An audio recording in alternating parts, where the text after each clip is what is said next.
নমস্কাৰ ND24 চাই থকাৰ বাবে আপোনাক ধন্যবাদ মই ৰাজদীপ বাইলুং বৰুৱা নেতা আৰু নিৰ্বাচন শীৰ্ষক আমাৰ নিৰ্বাচন বিশেষ এই অনুষ্ঠান আপোনালোকে সকলোৱে জানে আমি নেতাসকলক আমন্ত্ৰণ জনাও বা কেতিয়াবা তেওঁলোকক পাওঁ কথা পাতোঁ আমি কথা পাতিবলৈ যত্ন কৰোঁ প্ৰশ্ন সুধিবলৈ যত্ন কৰোঁ আৰু আজিও তেনে এগৰাকী নেতা আমাৰ মাজত আছে সেইগৰাকী নেতা হৈছে ঢেকিয়াজুলি বিধানসভা সমষ্টিৰ বিধায়ক তথা মন্ত্ৰী অশোক সিংহাল আপোনাক স্বাগতম জনাইছোঁ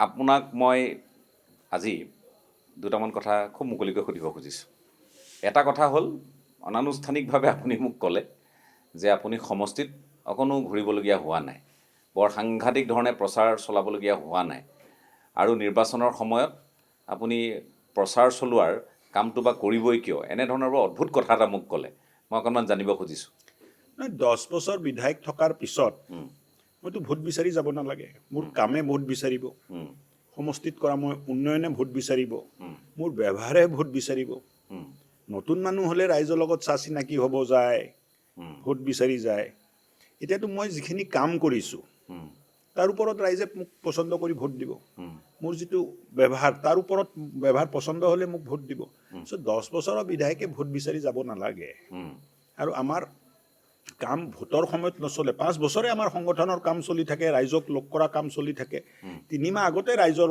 তাত মানে কৰি ললোঁ যে আৰু আপোনালোকৰ পৰা আশীৰ্বাদ ললোঁ ইলেকশ্যনৰ সময়ত আহিব পাৰোঁ নাহিবও পাৰোঁ আশীৰ্বাদ কৰিব আশীৰ্বাদ মানে ইতিমধ্যে বিচৰা হৈ গৈছে অলৰেডি ডিচেম্বৰৰ লাষ্টতে হৈ গ'ল কেনে দেখিছে আপুনি নিজৰ সমষ্টি খুব ভাল বহুত বুথ থাকিব কমেও 50টা বুথ থাকিব 285টাৰ ভিতৰত য'ত ভাৰতীয় জনতা পাৰ্টীয়ে 90%ৰো অধিক ভোট পাব কমেও 50টা বুথ থাকিব মই আপোনাক সুধিবলগীয়া দ্বিতীয় কথাটো হ'ল যিটো অত্যন্ত গুৰুত্বপূৰ্ণ কথাবোৰ আপুনিও জানে ৰাজনীতিৰ পথাৰখনত কেনেধৰণে আলোচনা হয় আপুনি আজি দীৰ্ঘ সময় ভাৰতীয় জনতা পাৰ্টীৰ মাজতে আঁতৰি গৈছিল তাৰপিছত আকৌ আহিল অহাৰ পাছত এতিয়া আপুনি বিধায়ক হ'ল বিধায়ক হোৱাৰ পাছত মন্ত্ৰী হোৱাৰ পাছত আপোনাৰ কৰ্তৃত্ব বাঢ়িল আপোনাৰ প্ৰভাৱ বাঢ়িল আপুনি অসমৰ দৰে এখন ৰাজ্যৰ আপুনি সমষ্টি পুনৰ নিৰ্ধাৰণৰ গোটেই ৰোডমেপ প্ৰস্তুত কৰিলে এই কৰ্তৃত্ব আপোনাক কোনে প্ৰদান কৰিছিল তেনেকুৱা ডিলিমিটেশ্যনটো ইলেকশ্যন কমিশ্যন অফ ইণ্ডিয়াই কৰিলে তাত মোৰ কোনো কৃতিত্ব নাই কিন্তু পাৰ্টীয়ে মোক যিখিনি পৰামৰ্শ কমিটি আছিলে পাৰ্টীৰ তৰফৰ পৰাই পৰামৰ্শ কিছু আমি আগবঢ়াইছিলোঁ পাৰ্টীয়ে মানে পৰামৰ্শ আগবঢ়াবৰ কাৰণে দায়িত্ব দিছিলে সকলোৱে কয় যে অশোক সিংহালে গোটেই কামখিনি কৰিছে মানে এই ঠাইৰ সিঠাইত লগাইছে সিঠাইৰ মানে এইটো গোটেই কামটোতো ইলেকশ্যন কমিশ্যন অফ ইণ্ডিয়াৰ দ্বাৰা হ'ল আৰু সেইটোতো মানে আপোনাৰ সেইটো প্ৰত্যক্ষভাৱে সেইটো কিন্তু পৰোক্ষভাৱে বা আঁৰত থাকি আপোনালোকে কাম কৰিছে তেনেকে নহয় বিজেপিৰ সহায় হোৱাকৈ কাম কৰিছে তাততো পলিটিকেল পাৰ্টি এটাতো ডিলিমিটেশ্যন কৰিব নোৱাৰে কিন্তু যিটো ড্ৰাফ্ট পাব্লিছ হৈছিল তাত কিছু জেগাত আমাৰ অবজেকশ্যন আছিলে কিছু পৰামৰ্শ আছিলে এইখিনি আমি দাঙি ধৰিছিলোঁ এই যে কথাবোৰ ওলায় আৰু আলোচনাও হয় চাওক এনেধৰণে আলোচনা হয় যে আজি অশোক সিংহাল অসমৰ এটা সমষ্টিৰ বিধায়ক তেখেত অসমৰ এগৰাকী প্ৰভাৱশালী মন্ত্ৰী এতিয়া বিজয় গুপ্তা ডাঙৰীয়াও আহিলে মানুহৰ মনত ক'ৰবাত এনেধৰণৰ কথা বতৰা মই খুব খোলাখুলিকৈ কথা পাতোঁ কাৰণে সুধিছোঁ যে আমাৰ যিটো জাতীয়তাবোধ যিটো চেতনাবোধ সেই চেতনাবোধটো ক'ৰবাত ভাৰতীয় জনতা পাৰ্টীয়ে অসন্মান কৰিছে নেকি অশোক সিংহালক প্ৰাৰ্থিত্ব দিছে বিজয় গুপ্তাক প্ৰাৰ্থিত্ব দিছে খিলঞ্জীয়া মানুহৰ ইয়াত প্ৰাৰ্থিত্ব নাই এই কথাবোৰ যে ওলায় সেই কথাখিনি মই অকণমান জানিব খুজিছোঁ যে চাওক যিসকলে এই প্ৰচাৰ কৰে যে অশোক সিংহল খিলঞ্জীয়া নহয় 10 বছৰৰ মোৰ বিধায়ক আৰু মন্ত্ৰী হিচাপৰ কাৰ্যকাল আৰু প্ৰায় ৰাজনীতিক কাৰ্যকাল ধৰিব গ'লে আপুনি 36 বছৰৰ ৰাজনীতিক মোৰ যাত্ৰা এই যাত্ৰাত অসম বিৰোধী এটা কামো মই কৰিছোঁ অসম বিৰোধী এটা মন্তব্য মই দিছোঁ যদি কোনোবাই প্ৰমাণ কৰিব পাৰে তেতিয়া মই ৰাজহুৱা জীৱন ত্যাগ কৰি দিম মানুহৰ মনৰ প্ৰশ্নটো হ'ল যে যিমানেই যি নহ'লেও ধৰি লওক আপোনাৰ যিসকল পূৰ্বপুৰুষ আন ৰাজ্যৰ পৰা অহা বিজয় গুপ্তাৰ পূৰ্বপুৰুষ আন ৰাজ্যৰ পৰা অহা অসমৰ পৰা ক'ৰবাৰলৈ প্ৰব্ৰজন কৰা কোনো ব্যক্তিয়ে আজিলৈ আপোনালোকৰ দৰে সেই ঠাইত গৈ নেতা হ'ব পৰা নাই চাওক অসমত বহু মানুহে ভাৰতৰ বিভিন্ন ৰাজ্যৰ পৰা আহিলে, উম, যাক আমি চাহ জনগোষ্ঠী বুলি কওঁ, উৰিষ্যাৰ পৰা আহিলে, উম, ঝাৰখণ্ডৰ পৰা আহিলে, ছত্তীশগড়ৰ পৰা আহিলে, উম, আৰু এক প্ৰকাৰ ক'ব গ'লে আজি নহয় কিন্তু 800 বছৰ আগত উম, আহোমো বাহিৰৰ পৰা আহিলে, উম, চবে মিলি বৰ অসম বনালে। উম। জ্যোতিপ্ৰসাদ আগৰৱালাও তেখেতৰ পূৰ্বপুৰুষো তেখেতৰ পূৰ্বপুৰুষো বাহিৰৰ পৰাহে আহিছিলে। কিন্তু অসমীয়া সমাজ ইমান সহজ সৰল সমাজ, ইমান ধুনীয়া এটা পৰিৱেশ যে জাতি কাৰণে কাম কৰিলে, সমাজৰ কাৰণে কাম কৰিলে এক স্বীকৃতি দিয়াৰ মনোভাৱ উম, অসমৰ মানুহৰ আছে। আৰু এই বুলি জ্যোতিপ্ৰসাদ আগৰৱালা উম, ৰূপকোঁৱৰ হ'ব পাৰিলে। উম, আৰু এই মনোভাৱৰ কাৰণে অসমীয়া আজি সহজ সৰল হ'লেও ভাৰতৰ বুকুত স্বাভিমানেৰে জীয়াই আছে। এই একেটা কথাকে মই যদি আপোনাক কওঁ, আপুনি খুব ব্যাখ্যাটো আপোনাৰ সুন্দৰ। যদি ইয়াৰ পৰা গৈ আপোনালোকৰ দলৰে হওক, ভিন্ন ঠাইত সমৰ্পিত মানুহ আছে, নীতি আদৰ্শৰ প্ৰতি আস্থা বিশ্বাস থকা মানুহ আছে, আপোনালোকেও কেতিয়াবা তেনেধৰণে দাবী উত্থাপন কৰিব পাৰিবনে যে এই মানুহগৰাকী আমি অসমৰ অসমীয়া মানুহৰ ইমান আদৰ সাদৰ, ইমান মৰম চেনেহ পাওঁ যে এই মানুহগৰাকী এটা দলত কাম কৰি আছে, এই মানুহগৰাকী হওক প্ৰাৰ্থী, অসমীয়া হ'ব পাৰে, কিন্তু আপোনালোকৰ ৰাজ্যত আজি ইমান বছৰ বসবাস কৰি আছে, কোনোবা হিন্দী বলয়ৰ ৰাজ্যই হওক, ৰাজস্থানতেই হওক, উত্তৰ প্ৰদেশতেই হওক, বিহাৰতেই হওক, যিকোনো ৰাজ্যত, সেই আপোনালোকৰ দাবীটো আপোনালোকে কেতিয়াবা উত্থাপন কৰিব পাৰিবনে? ঘটনাটো কি মই আপোনাক বুজাই দি আছোঁ। অসমৰ আমাৰ পূৰ্বপুৰুষৰ ইতিহাস প্ৰায় স্বাধীনতাৰ সমকক্ষ। মোৰ দেউতা জনসংঘৰ নেতা আছিলে। ইন্দিৰা গান্ধীয়ে যেতিয়া জৰুৰীকালীন অৱস্থা জাপি দিছিলে, দেউতাই আন্দোলন কৰি লোকতন্ত্ৰ বচাও আন্দোলনত অংশগ্ৰহণ কৰি জেললৈ গৈছিলে আৰু বহুমাহ গুৱাহাটী নলবাৰী জেলত তেখেত আছিলে। অসম আন্দোলনৰ লগত আমাৰ পোনপটীয়া সম্পৰ্ক আছিলে। দিল্লীৰ পৰা যশৱন্ত সিঙে কওক, অটল বিহাৰী বাজপেয়ীয়ে কওক, এই সম্পৰ্ক সূত্ৰটো দেউতাৰ মাধ্যমত চলিছিলে। অসমৰ জাতীয় জীৱনৰ লগত আমাৰ সম্পৰ্ক গহন আৰু গম্ভীৰ। আপোনাৰ প্ৰশ্ন হ'ল যে ইয়াৰ পৰা কোনোবাই যাই বাহিৰত MLA হ'ব পাৰিব নেকি? নিশ্চয় হ'ব পাৰিব। এই মনোভাৱ থাকিব লাগিব, এই সমৰ্পণ থাকিব লাগিব, এই চেষ্টা থাকিব লাগিব, আৰু সমাজে ভাল পোৱা কাম যদি কৰে, সমাজে গ্ৰহণ কৰে। অকল ইয়াতেই নহয়, সমাজে কৰা ভাল কাম সমাজৰ প্ৰতি থকা দায়বদ্ধতা আৰু ভাল কামৰ পৰিণাম সমাজৰ পৰা স্বীকৃতি আছে। আজি ছেকেণ্ড জেনেৰেশ্যন ইণ্ডিয়ানছ আমেৰিকাত খুব ভাল ভাল জাগাত আছে। লণ্ডনতো আকৌ ব্ৰিটেইনতো আকৌ প্ৰাইম মিনিষ্টাৰ হ'ল। এই স্বীকৃতিটো কেনেকৈ পালে? ভাৰতীয় এজন ছেকেণ্ড জেনেৰেশ্যন ভাৰতীয় এজনে এই স্বীকৃতিটো পালে কিয় পালে? এই জাতি মাটি আৰু দেশৰ প্ৰতি সমৰ্পণ, সততা, নিষ্ঠা, ত্যাগ আৰু দেশ জাতিক ওপৰত লৈ যোৱা, দেশ জাতিক মান মৰ্যাদা বৃদ্ধি কৰাৰ প্ৰয়াস সমাজে স্বীকাৰ কৰে, নকৰা নহয়। কিন্তু আপোনাৰ যেতিয়া এই কথাবোৰ কওঁতে মানুহৰ মাজত যেতিয়া আলোচনা হয়, মই এই প্ৰশ্নবোৰ এইকাৰণে উত্থাপন কৰিছোঁ, এইবোৰ সমাজৰ ভিন্ন শ্ৰেণীৰ মানুহে এইবোৰ তেওঁলোকে আলোচনা কৰে। মই সেইকাৰণে বিষয়টো আনিছোঁ। একচাম মানুহে আলোচনা কৰে। মোকতো আজিলৈ কোনোৱে প্ৰশ্ন কৰা নাই। দুই এটা বিৰোধীৰ পৰা এই কথাবোৰ কোৱা যায়, যিটো আপুনি কৈ আছে যে বাহিৰৰ পৰা আহিছে, মন্ত্ৰী হৈছে, কেবিনেট মন্ত্ৰী হৈছে, অসমৰ ভাগ্য নিয়ন্ত্ৰণ হৈছে। মোৰ কথা হ'ল, ইয়াতে জন্ম লোৱা, ইয়াৰে সাৰ পানী বায়ুৰ লগত সম্পৰ্ক ৰাখি ডাঙৰ দীঘল হোৱা, এয়ে মোৰ কৰ্মভূমি, এয়ে মোৰ জন্মভূমি, আৰু মৃত্যুৰ পিছত ইয়াতে মই মাটিত হ'ম। এই ভূমিৰ লগত আৰু বাহিৰৰ ভূমিৰ লগত মোৰ কি পৰিচয় আছে? মোৰ এটাই কাল, এটাই দুখ, যিটো মাতৃৰ গৰ্ভৰ পৰা মই জন্ম ল'লোঁ, তাৰ উপাধিটো ছিংগল আছিলে। শইকীয়া হোৱালেতেনে প্ৰশ্ন নুঠিল হয়। মোৰ ভুল এইটোৱে, ভগৱানে এটাই মোক ভুল কৰি দিলে, যিটো মাতৃৰ গৰ্ভৰ পৰা মই জন্ম ল'লোঁ, মোৰ মাতৃৰ উপাধি, পিতৃৰ উপাধি ছিংগল। শইকীয়া হ'লেতেন কোনো প্ৰশ্ন নকৰিলে হয়, শৰ্মা হ'লে কোনো প্ৰশ্ন নকৰিলে হয়। কিন্তু আপুনি সৌভাগ্যৱান একে সময়তে। নহয় এই প্ৰশ্নবোৰ যে উঠিছে প্ৰশ্নবোৰ উঠে সেইটো এটা বেলেগ বিষয়, কিন্তু আপুনি সৌভাগ্যৱান। নহয় এই সৌভাগ্যৱানটোতো অসম মানে অসম আৰু অসমৰ মানুহে আৰু ভাৰতীয় জনতা পাৰ্টীয়ে মোক যিটো মান সন্মান মৰ্যাদা দিলে সেইটো কল্পনাৰ বাহিৰত। যেতিয়া আমি ৰাজনীতি কৰি আছিলোঁ, বিজেপি ৰাজনীতি যেতিয়া কৰিলোঁ, মই 1990 চনত ভাৰতীয় জনতা পাৰ্টীত যোগদান কৰিলোঁ।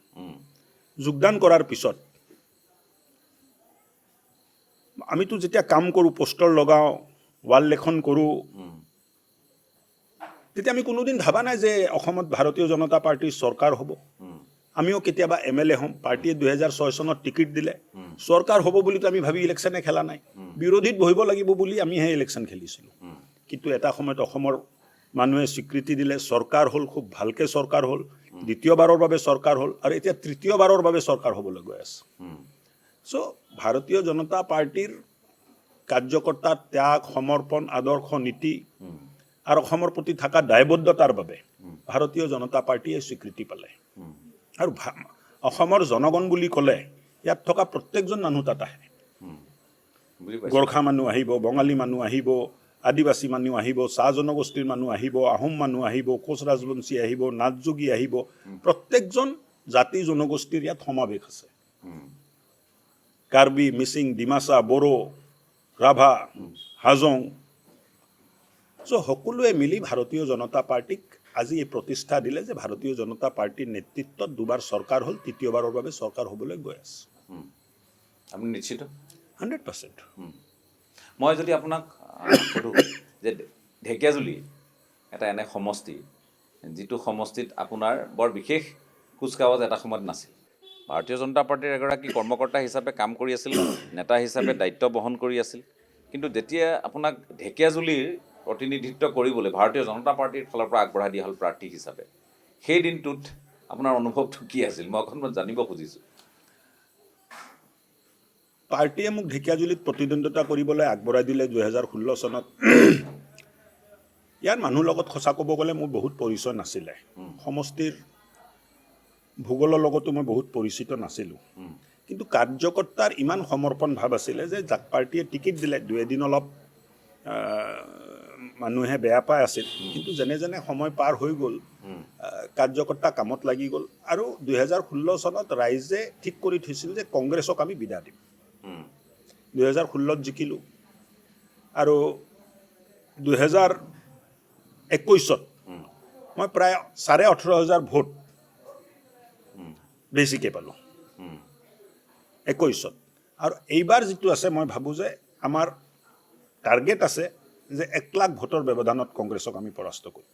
ইয়াত ঢেকীয়াজুলি তাতে আপুনি বৰ বেছি ঘূৰা পকাও কৰা নাই বোলে, পোষ্টাৰো লগোৱা নাই? পোষ্টাৰ, বেনাৰ, ফ্লেক্স, কোনো পাব্লিচিটি মেটেৰিয়েল আমি বনোৱা নাই, নবনাওঁ, কাৰণ 10 বছৰ আমি কৰা কামেই আমাৰ পোষ্টাৰ। কি এনেকুৱা কাম কৰিলে যে ঢেকীয়াজুলিৰ ৰাইজে আপোনাৰ মই ক'লে শুদ্ধ নহ'ব, সময় যদি থাকে আপোনালোকে 2-4জন মানুহ সুধিব, বাটত যাওঁতে সুধিব যে অশোক সিংহালে ঢেকীয়াজুলিৰ বাবে কি কৰিলে, তেতিয়া ৰাইজে যিটো ক'ব এইটোহে কাম সঁচা। আপোনাৰ দৃষ্টিত আটাইতকৈ উল্লেখনীয় কামটো? চাওক, আটাইতকৈ উল্লেখনীয় কাম হ'ল ভাৰতীয় জনতা পাৰ্টীৰ শাসনকালত এই গোটেই উত্তৰাঞ্চলত আৰু বিশেষকৈ ঢেকীয়াজুলিত শান্তি স্থাপনা কৰিলোঁ আমি। ঢেকীয়াজুলিত শান্তি স্থাপনা হ'ল, আৰু শান্তি এটা প্ৰাইমাৰী কম্পনেণ্ট ডেভেলপমেণ্টৰ কাৰণে কওক, বেলেগ কামৰ কাৰণে কওক, শান্তি নাথাকিলে অশান্তিত কোনো কাম হ'ব নোৱাৰে। শান্তি থকাৰ কাৰণে আজি এই অঞ্চলত উন্নয়ন আৰম্ভ হৈছে। ৰাস্তা ঘাট, পথ পদূলি, হস্পিটেল, স্কুল, কলেজ, নতুনকৈ কলেজ হ'ল, নতুনকৈ স্কুল হ'ল। চাহ বাগিচাত আপুনি যাওক, 10 বছৰ আগত যদি আপুনি চাহ বাগিচাত গৈছিল, আজি যদি চাহ বাগিচাত যায়, চাহ বাগিচাত এটা নতুন ৰূপ আপোনালোকে দেখিবলৈ পাব। চাহ বাগানৰ মানুহ কোনোদিন সপোন দেখা নাছিলে, চাহ বাগানৰ মানুহক সপোন দেখা আৰম্ভ কৰিলে। 200 বছৰ টি গাৰ্ডেন মালিকৰ বধুৱা মজদুৰ হিচাপে কাম কৰি থকা চাহ বাগান শ্ৰমিকে আজি স্বাভিমানেৰে কৈছে যে মোৰ তাতো 1 টুকুৰা মাটি আছে, মোৰো এটা ঘৰ আছে, ময়ো পাম মাটি এটুকুৰা। পাম মানে কি, এইটোতো আৰম্ভ হৈ গ'ল, আৰু যাৰ যাৰ আছে চবে পাবই, পাব বুলিয়ে ধৰি চলিব লাগিব, কেলে এইটোতো আইনো হৈ গ'ল। এই 200 বছৰ যিবিলাক মানুহক আপুনি বঞ্চিত শোষিত হিচাপে ৰাখিছিলে, যে চাহ বাগানৰ কোৱাৰ্টাৰত থাকিব হ'লে ল'ৰা ছোৱালী ডিগ্ৰী কৰাৰ পিছতো চাহ বাগানত পাত ছিঙিব লাগিব, নহ'লে এই চাহ শ্ৰমিকৰ ভেটিটো বাগানত নোহোৱা থকাৰ হয়। অধিকাৰ নাই। কোৱাৰ্টাৰ খালী কৰিব লাগিব। কোৱাৰ্টাৰ খালী কৰিব লাগিব। এই কোৱাৰ্টাৰৰ লোভত হাজাৰ হাজাৰ পৰিয়াল, ল'ৰা ছোৱালী ভাল শিক্ষা দীক্ষা কৰাৰ পিছতো পাত ছিঙিব লগা হৈছিল। এই অন্যায় নাছিল নে? যাক ইংলিছত আমি বণ্ডেড লেবাৰ কওঁ, বধৱা মজদুৰ কওঁ। এই শ্ৰমিকবোৰ বধৱা হৈ আছিল নে নাছিল, এটা চিন্তা কৰাৰ বিষয়। এই শ্ৰমিকসকলক এই মানসিকতাৰ পৰা উদ্ধাৰ কৰি তেখেতসকলেও জীৱনত যে সপোন দেখিব পাৰে, 3% ৰিজাৰ্ভেশ্যন দিয়া হ'ল, যে চাহ শ্ৰমিকৰ ল'ৰা ছোৱালীও সংৰক্ষিত আসনত চাকৰি পাব পাৰে। বাগানত আমি হাইস্কুল পাতিলোঁ। কংগ্ৰেছৰ দিনত বাগানত অকল LP স্কুলে আছিলে, বেলেগ স্কুল নাছিলে। মানে চাহ বাগানৰ শ্ৰমিকৰ ল'ৰা ছোৱালী LP লৈ পঢ়িব লাগে, চাইন কৰিব জানিব লাগে, আৰু 18 বছৰ হ'লে পাত ছিঙিব লাগে। ভাৰতীয় জনতা পাৰ্টীয়ে এই ধাৰাটো বদলালে, এই মানসিকতাটো পৰিৱৰ্তন কৰিলে, আৰু আজি চাহ বাগানত হাইস্কুল হৈছে। আৰু অহা 5 বছৰত এটাও এলেকা এনেকা নাথাকে য'ত 5 কিলোমিটাৰ ভিচিনিটিত টি গাৰ্ডেনত স্কুল নাথাকিব, হাইস্কুল নাথাকিব। চ' এই যিটো পৰিৱৰ্তন, এইটো মানুহে উপলব্ধি কৰি আৰু আছে। আপোনাৰ সমষ্টিত তাৰ প্ৰভাৱ আছে। প্ৰভাৱটোতো মোৰ তাত সমপ্ৰভাৱ সকলোৰে আছে। আজি এটা কথা আপুনি চিন্তা কৰি চাওক, এটা জাতিক আপুনি 200 বছৰ প্ৰবঞ্চনা কৰি আছে, এই মানুহবিলাকে সপোন চোৱা বন্ধ কৰি দিছিলে। চাহ বাগান, বহুত চাহ বাগান আছিল 2016 চনত, য'ত লাইটৰ ব্যৱস্থা নাছিল। লেবাৰ কোৱাৰ্টাৰত লাইনৰ ব্যৱস্থা নাছিলে। আপুনি চিন্তা কৰি চাওক যে বাগান মেনেজাৰ এয়াৰ কণ্ডিশ্যনত থাকে, আৰু এই বাগানৰ শ্ৰমিক যিটো ঘৰত থাকে তাত লাইটৰ ব্যৱস্থা নাই। ভাৰতীয় জনতা পাৰ্টীৰ চিন্তা সমবেদনাৰ চিন্তা, যে মই যদি চাহ শ্ৰমিক হ'লো হয়, মোক এনেকুৱা যদি থাকিব দিলে হয়, মোৰ বেদনাটো কি থাকিল হয়। এই বেদনাটো যদি আমি অনুভৱ কৰিব পাৰোঁ, তেতিয়া এই সমবেদনাটোৱে আপোনাক এই মানুহখিনিক উদ্ধাৰ কৰাৰ কাৰণে প্ৰেৰণা যোগায়। ঠিক আছে, মই আৰু আপোনাৰ সৈতে কথা পাতিম। আপুনি চাহ বাগিচাৰ কথা ক'লে, আৰু আপোনাৰ সমষ্টিত আমি জানো যে বড়ো জনগোষ্ঠীয় ভোটাৰৰো প্ৰভাৱ আছে। ৰাজ্যৰ ভিন্ন প্ৰান্তত আমি জানো যে বড়ো জনগোষ্ঠীয় লোকসকলৰ, আমি যদি কাৰ্বি আংলঙৰ কথাও কওঁ, আমি আনহে নালাগে, আমি যদি উত্তৰ অসমৰ আন সমষ্টিসমূহৰ কথা কওঁ, তেওঁলোকৰ প্ৰভাৱ আপোনাৰ সমষ্টিও তাৰ ব্যতিক্ৰম নহয়। মই এটা বিৰতি ল'ম, বিৰতিৰ পাছত পুনৰ আহি আছোঁ।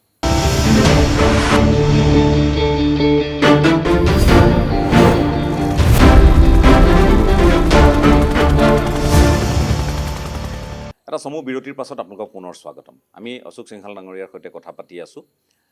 তেখেত যিহেতু ঢেকীয়াজুলি বিধানসভা সমষ্টিৰ এইবাৰৰো প্ৰাৰ্থী, আৰু তেখেতৰ কিছুমান বিষয় চৰ্চালৈ আহে। মই 2-এটা বিষয় তেনেধৰণে চৰ্চাৰ মাজলৈ আনিবলৈ প্ৰয়াস কৰিছোঁ। মই আকৌ আপোনাক আৰু এটা কথা সুধিব খুজিছোঁ, সেইটো হ'ল আপোনাৰ বিৰুদ্ধে আমি দেখোঁ যথেষ্টখিনি অভিযোগ, বিশেষকৈ কেইবাগৰাকীও আপোনালোকৰ মন্ত্ৰীৰ বিৰুদ্ধে ইটো সিটো অভিযোগ বাৰু উত্থাপন হৈয়ে থাকে। আপোনাৰ বিৰুদ্ধে অভিযোগ হ'ল যে আপুনি সাংঘাতিক পৰ্যায়ত মাটি দখলত নামিছে। এটা অভিযোগজনক মোক কোনোবাই সেইটোৱে কৈছোঁ যে মাটি দখলৰ তথ্য যিটো আছে যদি অভিযোগ, দিয়ক, মই তথ্য স্পষ্ট বুলি কৰি কথা দিম। মই এই অভিযোগটো কিয় উত্থাপন হয়? মানে চাওক, ঘটনাটো কি, প্ৰথম কথা হ'ল মই অভাৱী মানুহ নহয়, মোৰ অভাৱ নাই। বিধায়ক হোৱাৰ আগতে আৰ্থিকভাৱে মোৰ সম্পন্নতাটো বহুত ভাল আছিলে। চ' কিবা মাটি দখল কৰিম, মাটি মানে কৰিম, মোক যিমান লাগে তাতকৈ বেছি, বহুত বেছি ভগৱানে মোক দি দিলে। মাটি বেদখল কৰাৰ কি মতলব আছে মোৰ? মাটি বেদখল কৰা মানুহটো গুণ্ডা হ'ব লাগিব। মই কাৰোবাক টানকৈ কথা ক'ব নোৱাৰোঁ। এইবিলাক অভিযোগ কংগ্ৰেছে ব্যাপক হাৰত এই অভিযোগ কংগ্ৰেছো দিয়ে, বেলেগো দিয়ে, যাৰ স্বাৰ্থ মোৰ দ্বাৰা পূৰণ নহয়, এই মানুহজনে অভিযোগ দি দিয়ে। সাংবাদিক হ'ব পাৰে,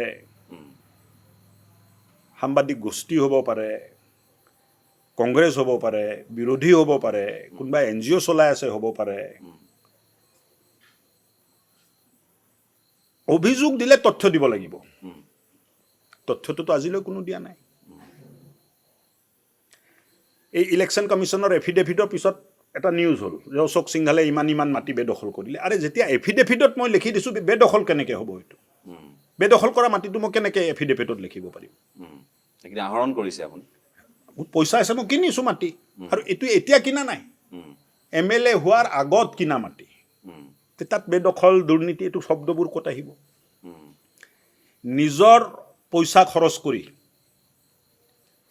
পাণবাৰী চাহ বাগিচাত আটাইতকৈ ধুনীয়া এটা শিৱ মন্দিৰ আমি নিৰ্মাণ কৰিছোঁ, আৰু আপোনাকো মই নিমন্ত্ৰণ দিছোঁ, সময় যদি থাকে আপুনি একবাৰ যাব, আজি যদি নাথাকে পিছলৈ যাব, আৰু ৰাইজক সোধক যে অশোক সিংঘালে কি কৰিছে কি কৰা নাই, তেতিয়া ৰাইজে আপোনাক ক'ব। সেইকাৰণে মই যিটো ক'লোঁ যে আমি প্ৰচাৰ নকৰোঁ, মিটিং নকৰোঁ, কোনো পাব্লিচিটি নকৰোঁ, ৰাইজে ঢেকীয়াজুলি সমষ্টিবাসী ৰাইজে জানে যে এটা সততাৰে নিষ্ঠাৰে ত্যাগৰ মনোভাৱেৰে কাম কৰা জনপ্ৰতিনিধি আমি পাইছোঁ। নহ'লে প্ৰত্যেক ইলেকশ্যনত ভোট বাঢ়ি নাযায় নহয়। 2টা টাৰ্মৰ পিছততো মোৰ এণ্টি ইনকাম্বেঞ্চি হ'ব লাগিছিল। 35,000 ভোটত জিকা মানুহজনে যদি আপোনাক কৈ আছে যে 1 লাখৰ ব্যৱধান কৰাৰ চেষ্টা কৰিছোঁ, হয় মই পাগল হ'ব লাগিব, হয় মই ধৃষ্টতা কৰিব লাগিব, আৰু নহ'লে মই সঁচাকৈ কাম কৰা মানুহ হ'ব লাগিব। পৰিণাম ওলালে জানিব। 80,000ৰ তলত নাযায়, কিন্তু আমাৰ চেষ্টা আছে, 9 দিন বাকী আছে এতিয়া। বুজি পাইছোঁ। বাতাস ওৰাং আপোনালোকৰ যিহেতু দলতে আছিল, আৰু তেখেতে এইবাৰ ভাৰতীয় জাতীয় কংগ্ৰেছৰ যোগদান কৰি তাৰ পৰা প্ৰাৰ্থিত্ব আগবঢ়াইছে। কেৱল তেখেতেই নহয়, কেইবাগৰাকীও প্ৰাৰ্থী আছে। আপোনাকে লৈ মুঠ আমি ভাবোঁ যে 7গৰাকী, নহয়নে? মোক ইয়াত সমষ্টিত 7গৰাকী সমষ্টিত। গতিকে এই যে ভোট বিন্যাস ইয়াত যিটো আছে, আমি কৈছোঁ যে চাহ জনগোষ্ঠী আদিবাসীৰ এইবোৰ আলোচনা হয়, মই সেইকাৰণে আলোচনালৈ আনিছোঁ, অন্যথা ক'বলৈ বৰ ভাল নালাগে। বড়ো জনগোষ্ঠীয় ভোটাৰ 55,000 মান আছে, প্ৰায় 40,000 ওচৰা-ওচৰি আপোনাৰ ইয়াত সংখ্যালঘু ভোটাৰ আছে। গতিকে গোটেই অংকটো মানে ইয়াত জাতি বৰ্ণ ধৰ্ম নিৰ্বিশেষে ইয়াত বিজেপিৰ পক্ষতেই হ'ব, কেনেধৰণে আপুনি ভাবিছে? কাৰণ আপুনি যিটো মোক সংখ্যা দিছে 80,000 অতি কমেও ব্যৱধান, অন্যথা 1 লাখ। 1 লাখৰ বাবে চেষ্টা আজিৰ দিনত 80 পাইছোঁ আমি। আপোনালোকে সংখ্যালঘু তুষ্টিকৰণ নকৰোঁ বুলি কয়, পূৰ্ববংগীয় মূলৰ মানুহক, মিয়া মানুহক আপোনালোকে মুকলিকৈ আপোনালোকে সমস্যাত পেলাম বুলি কয়, মুখ্যমন্ত্ৰীও কয়, তাৰ পাছতো আশা কৰিছে যে ইয়াতো কম বেছি পৰিমাণে তেওঁলোকৰো আছে সংখ্যা। মুছলিম মাইনৰিটি 38,000 আছে, সমষ্টিত ভোট 2,24,000 আছে, 2,24,000 আছে, 38,000 তাত মিয়া মুছলমান আছে। তেওঁলোকৰ ভোটৰ কথা মই ক'ব নোৱাৰোঁ, কিন্তু পাৰ্লিয়ামেণ্ট ইলেকশ্যনত আমি 1,10,000 ভোট পাইছিলোঁ, আৰু এইবাৰ আমাৰ টাৰ্গেট হ'ল 1,35,000 ভোট লোৱাৰ। 1,25,000 আমি চুই আছোঁ, আৰু আমাৰ সংগঠনটো বহুত ব্যাপক আৰু বহুত বিশালো ব্যাপকো, সৰ্বব্যাপী, সৰ্বস্পৰ্শী, সকলো মানুহক চুই যোৱা, আৰু বহুত ব্যাপক ৰূপত সংগঠনৰ কাম চলি আছে। প্ৰত্যেক দিনাই 300টা সাংগঠনিক মিটিং সমষ্টিত হয়, প্ৰত্যেক দিনাই। মানে নিৰ্বাচন আহক বা নাহক? নাই, নিৰ্বাচনৰ সময়ত। আচ্ছা, ঠিক আছে। নিৰ্বাচনৰ এই সময় যোৱা 1 মাহৰ পৰা 300টা মিটিং সমষ্টিৰ বিভিন্ন জাগাত হৈ আছে, আৰু আমি প্ৰত্যেক পৰিয়ালক 20টা পৰিয়াল ভাগ কৰা হৈছে। 20টা পৰিয়ালক আমি 15 দিনৰ মূৰে মূৰে এক জাগাত বহি আমি আলোচনা কৰোঁ বিভিন্ন বিষয়ৰ ওপৰত। কাৰ PMAY ঘৰ হোৱা নাই, কাৰ অৰুণোদয় হোৱা নাই, কাৰ ৰেচন কাৰ্ড হোৱা নাই, কোনটো ৰাস্তা আমি বনাব লাগে, কোনটো ল'ৰাক স্কলাৰশ্বিপ দিব লাগে, কাৰ ট্ৰিটমেণ্টৰ প্ৰয়োজন আছে, মাইক্ৰ' লেভেলত যিখিনি প্ৰব্লেম, তাৰ আলোচনা এই 20টা পৰিয়ালে নিজৰ ভিতৰত কৰে। আৰু এই 20টা পৰিয়ালৰ যিজন ইনচাৰ্জ আছে, চোৱা চিঠা কৰা সাংগঠনিক বিষয় চোৱা, তেখেতে এটা ৰিপৰ্ট বনাই বুথ প্ৰেচিডেণ্টক দিয়ে। বুথ প্ৰেচিডেণ্টে মণ্ডল প্ৰেচিডেণ্টক দিয়ে, মণ্ডল প্ৰেচিডেণ্টে মোলৈ লৈ আহে, যিটো বিভাগত যাব লাগে, যিটো যেনেকৈ নিষ্পত্তি হ'ব লাগে, বৈজ্ঞানিক পদ্ধতি আৰু প্ৰক্ৰিয়াৰে প্ৰত্যেকটো সমস্যাৰ নিষ্পত্তি আমি কৰোঁ। যিটো সমস্যাৰ নিষ্পত্তি আমি কৰিব নোৱাৰোঁ, ফোন যোগেদি যোনে বিচাৰিছিলে তাক আমি জনাওঁ যে এই কাৰণত আপোনাক এই কামটো আমি কৰি দিব নোৱাৰোঁ। অলৰেডি পকী ঘৰ আছে, PMAY ঘৰ বিচাৰি আবেদন কৰিলে GRS পঞ্চায়তৰ GRS যোন আছে তেখেতে যায় ছাৰ্ভে কৰি যদি পায় পকী ঘৰ অলৰেডি আছে তেতিয়া ঘৰটো পাব নোৱাৰে অলৰেডি পকী ঘৰ আছে বুলি লিখি দিয়ে এই কথাটো আমি তেখেতক জনাই দিওঁ চ' আমাৰ তাত আহা আমাৰ তাত উত্থাপন হোৱা আমাক উদ্দেশ্যি কোৱা প্ৰত্যেকটো কথাৰ উত্তৰ সমষ্টিৰ ৰাইজে পায় প্ৰত্যেকটো কথা লিপিবদ্ধ হয় ৰেজিষ্টাৰ হয় ডাটাটো কম্পিউটাৰাইজ কৰা হয় নিষ্পত্তি কৰিব নোৱাৰা ডাটা বেলেগকৈ ৰাখি ফোনৰ যোগেদিও জনোৱা হয় আৰু যেতিয়া এই 20টা পৰিয়াল 15 দিনে মূৰে মূৰে মানে বহে এক মাহৰ মূৰে মূৰে বহে তেতিয়া এই আলোচনাও কৰা হয় আপোনাক এটা কথা সুধো সংগঠক আৰু মন্ত্ৰী কোনটো দায়িত্ব আপোনাৰ কাৰণে বেছি ভাল লগা দায়িত্ব ভাল লগা আৰু বেয়া লগা নহয় দলে যিটো দায়িত্ব দিয়ে এই দায়িত্ব সততা আৰু নিষ্ঠাৰে পালন কৰাৰ নিজৰো ভাল লগা বেয়া লগা কিছুমান কথা থাকে নহয়, সংগঠক হিচাপে বা কিছুমান আপোনাক যেনেকৈ ডিলিমিটেশ্যনৰ বা সমষ্টি পুনৰ নিৰ্ধাৰণৰ সময়ত দায়িত্ব দিলে বা আপোনাক ক'ৰবাত সংকটমোচক হিচাপে ক'ৰবালৈ পঠিয়ালে কোনটো দায়িত্ব মানে সেই দায়িত্ববোৰ নে মন্ত্ৰী হিচাপে নহয় এটা যিহেতু মন্ত্ৰীৰ ভূমিকাটো হ'ল মন্ত্ৰীয়ে অসম ভিত্তিত বহুত সিদ্ধান্ত এনেকুৱা ল'ব পাৰে যাৰ দ্বাৰা ৰাইজে সকাহ পাব ৰাইজৰ জীৱনত পোহৰ আহিব ৰাইজৰ চিন্তাধাৰাটো পৰিৱৰ্তন হ'ব এতিয়া স্বাস্থ্যমন্ত্ৰী হিচাপে মোৰ এটা চিন্তা আছিল যে স্বাস্থ্যৱান সমাজ হ'ব লাগে সমাজত থকা প্ৰত্যেকজন ব্যক্তিয়ে স্বাস্থ্যৱান হোৱাৰ চেষ্টা কৰিব লাগে আৰু স্বাস্থ্যৱান হোৱাৰ চেষ্টাৰ অৰ্থটো হ'ল যে খোৱা বোৱা আমি ভালকৈ কৰিব লাগে ভালকৈ অৰ্থাৎ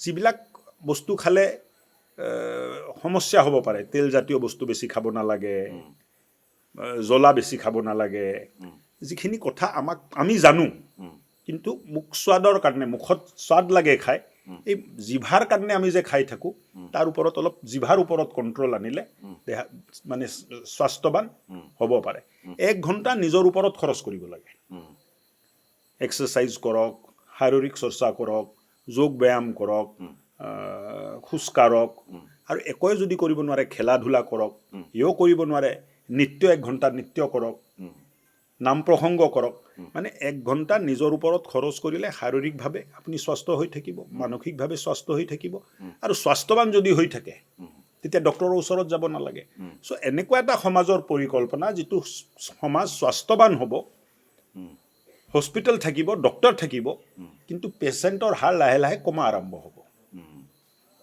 চ' মন্ত্ৰী থাকিব এই কামটো কৰিব পাৰোঁ সংগঠনত থাকিলে মই এই কামটো কৰিব নোৱাৰোঁ কিন্তু সংগঠনত থাকিলে পাৰ্টিক মজবুত কৰা সাংগঠনিকভাৱে লৈ যোৱা দলৰ আদৰ্শ নীতিক তলত লৈ যোৱা এই কামবোৰ কৰাত অলপ সুবিধা হয় চ' বিভিন্ন সময়ত বিভিন্ন ৰোল মানুহে লয় আৰু বিভিন্ন ৰোল নিষ্ঠা সহকাৰে কৰিলে আপুনি পৰিণাম পায় এটা ব্যক্তিগত কথা সুধো আপোনাক আমি ইয়াত যিহেতু বৰ বেছি আনুষ্ঠানিকভাৱে কথা পাতি ভাল নাপাওঁ খোলা খুলিকৈ কথা পাতিয়ে ভাল পাওঁ মই আপোনাক এটা কথা খুব একেবাৰে ব্যক্তিগত পৰ্যায়ত সুধিছোঁ যে মই কোৱা শুনো বহুতে কয় যে আপুনি এই ঢেকীয়াজুলিৰ যিটো বাসগৃহ ইয়াত আপুনি বড়ো জনগোষ্ঠীৰ ভোটাৰ খুব বেছি থকাৰ বাবে বা তেওঁলোকৰ দ্বাৰা অনুপ্ৰাণিত হৈয়ে হওক বা তেওঁলোকৰ গোটেই পৰম্পৰা ৰীতি নীতি ধাৰ্মিক বিশ্বাসৰ সৈতে একাত্ম হোৱাৰ বাবেই হওক আপুনি এতিয়া আপোনাৰ ধৰ্মীয় পন্থা সলনি কৰিছে এই কথাষাৰ মাজে মাজে শুনো ধৰ্মীয় পন্থাটো মই সলনি কৰা নাই যদি মই খ্ৰীষ্টিয়ান হ'লোঁ হয়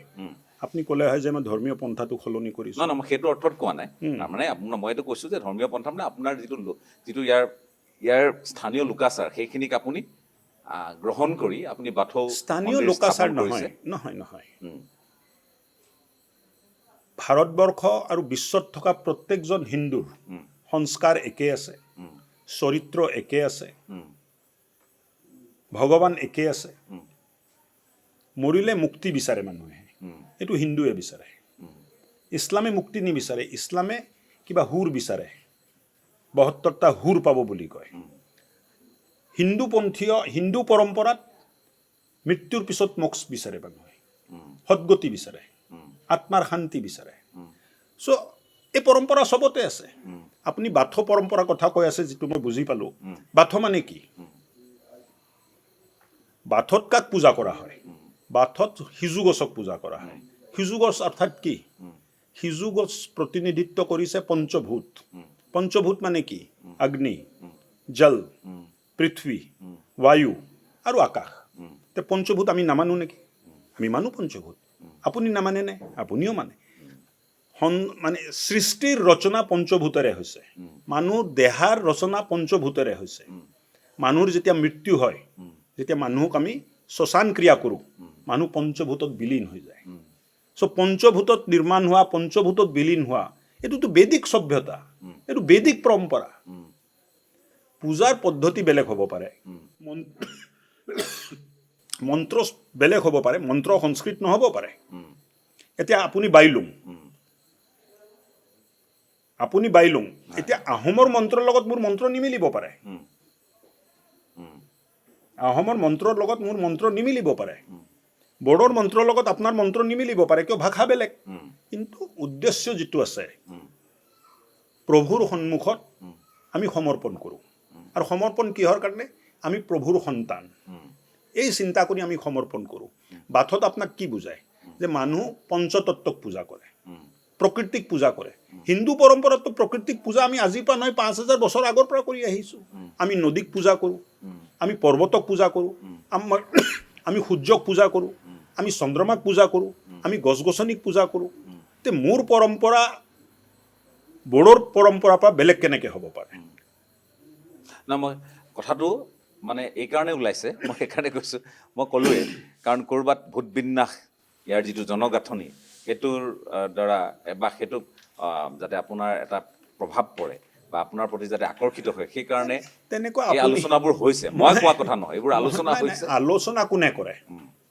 মই বাথৰ স্থাপনা কৰিছোঁ মোৰ ঘৰত মই এই পৰম্পৰাত বিশ্বাস কৰোঁ বুলি ইয়ে কৰিছোঁ মইতো যীশুখ্ৰীষ্ট মূৰ্তি লগোৱা নাই মইতো মজাৰ বনোৱা নাই এইটো মোৰ পৰম্পৰাৰ অংশ পদ্ধতি বেলেগ হ'ব পাৰে পদ্ধতি বিভিন্ন পদ্ধতি আছে কোনোবাই শিৱ পূজা কৰে কোনোবাই দেৱী পূজা কৰে কোনোবাই সূৰ্য পূজা কৰে কোনোবাই কৃষ্ণক পূজা কৰে কোনোবাই কালীক পূজা কৰে তাৰ অৰ্থটো হ'ল যে মই যদি কালীক পূজা কৰোঁ আপুনি যদি দুৰ্গাক পূজা কৰে আমাৰ চিন্তাটো বেলেগ বেলেগ নেকি নহয় এই বিশাল সৃষ্টিত বসুদেৱ কুটুম্বকম এই কথাটো মোৰ সংস্কাৰে মোক শিকাইছে এই কথাটো বাহিৰৰ পৰা অহা নাই বসুদেৱ কুটুম্বকম অৰ্থাৎ পুৰা বিশ্ব মোৰ পৰিয়াল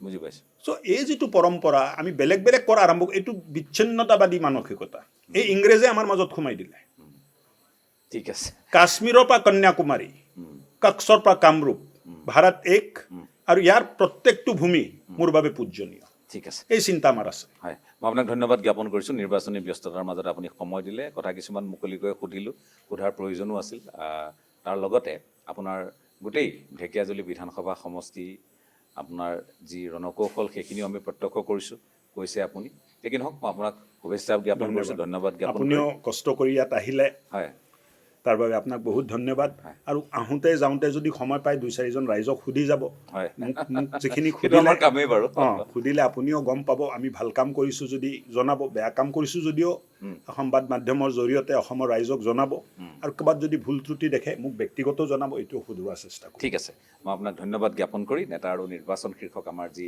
এই নিৰ্বাচন বিশেষ অনুষ্ঠান তাৰ পৰা বিদায় লৈছোঁ ধন্যবাদ